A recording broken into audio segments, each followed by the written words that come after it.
ఐబొమ్మ రవి విషయంలో కూడా మాట్లాడారు ప్రకాష్ రాజ్. ఐబొమ్మ రవి చేసింది తప్పేనన్నారు ప్రకాష్ రాజ్. దొంగను దొంగే అనాలన్నారు. సినిమా టికెట్ ధరలు ఎక్కువ అనిపిస్తే వెళ్లవద్దన్నారు ప్రకాష్ రాజ్. దొంగతనం తప్పు కదయా, ఎవరిదైతే ఏంటి, దొంగతనం తప్పు, దొంగ దొంగే. ఇటీవల కాలంలో చూసుకుంటే కొత్త సినిమాలకు ధరలని కూడా పెంచుతున్నారు, ధరల భారం పెరుగుతుందని చెప్పి చూడకండి సినిమాలు, చెప్తున్నారు. చూడండి. ఎవడు వ్యాపారం వాడు ఇప్పుడు దొంగ పనులు చేస్తున్నా అంటే ఆడు హీరో ఎలా అవుతాడు? అవును, ఒక పెద్ద దొంగే మహాప్రభు అయ్యాడు ఈ దేశానికి. అలానే అందరూ దొంగలే ఇంకేమవ్వాలి దేశం. దొంగతనం తప్పు కదయా, ఎవరిదైతే ఏంటి, దొంగతనం తప్పు, దొంగ దొంగే.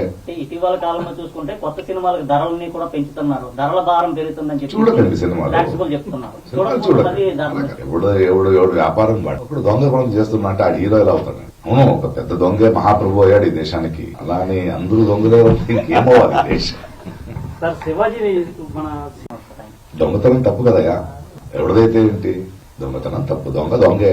ఇటీవల కాలంలో చూసుకుంటే కొత్త సినిమాలకు ధరలని కూడా పెంచుతున్నారు, ధరల భారం పెరుగుతుందని చెప్పి చూడకండి సినిమాలు, చెప్తున్నారు.